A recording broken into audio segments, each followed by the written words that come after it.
रे कलसा सखी लागल रे मनवा में ललसा अवतारी माँ जोता वाली रे बाग के सवरिया से सखी लागल रे मनवा में ललसा ओही नौमी में धरती रे कलसा सखी लागल रे मनवा में ललसा ओही नौमी में बैठती रे कलसा कब से निहारे नहीं न देखो ना सातो पहरिया से कब से निहारे नहीं न देखो ना सातो पहरिया से अवतारी माँ जोता वाली रे बाग के सवरिया से अवतारी माँ जोता वाली रे बाग के सवरिया से अवतारी माँ जोता वाली रे बाग के सवरिया से अवतारी माँ जोता वाली रे बाग के सवरिया से बोला बोला थामे वाली माई की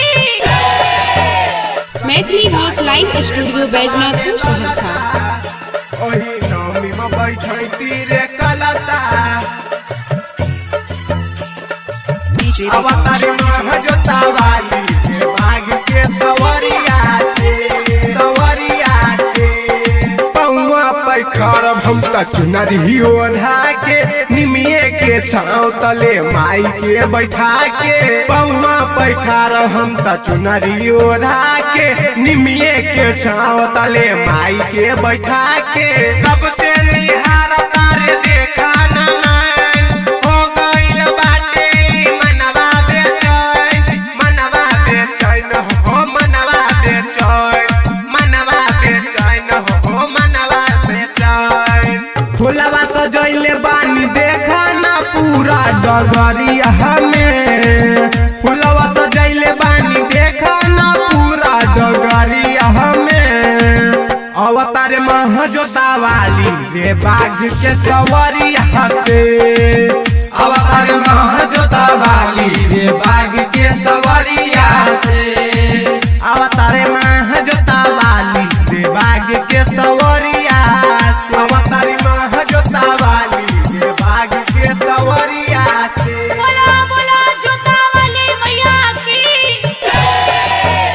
Maithili voice live studio Baijnathpur Saharsa ओही नौमी में बैठती रे कलसा अवतारी माँ जोता वाली रे बाग के सवरिया से निमिये के छाँव तले माई के बसेरा अरहुल के फुलवा लगैले बहनी डेरा निमिये के छाँव तले माई के बसेरा अरहुल के फुलवा लगैले बहनी डेरा करे गोहार माई ले कर नाम हो एक बार दे दाना हमरा पे ध्यान हो हमरा पे ध्यान हो हमरा पे ध्यान हो हमरा पे ध्यान हो हमरा पे ध्यान हो गीतवा गवले बानी देखा ना पिंटू महलिया से गीतवा लिखवले बानी देखा ना राइटर अभिमन्यु से अवतार महासेरा वाली रे बाग के सवरिया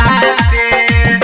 अवतार महासेरा वाली रे बाग के सवरिया से अवतार माँ जोता वाली रे बाग के सवरिया से बोला बोला बखोरापुर वाली माई की Mixed by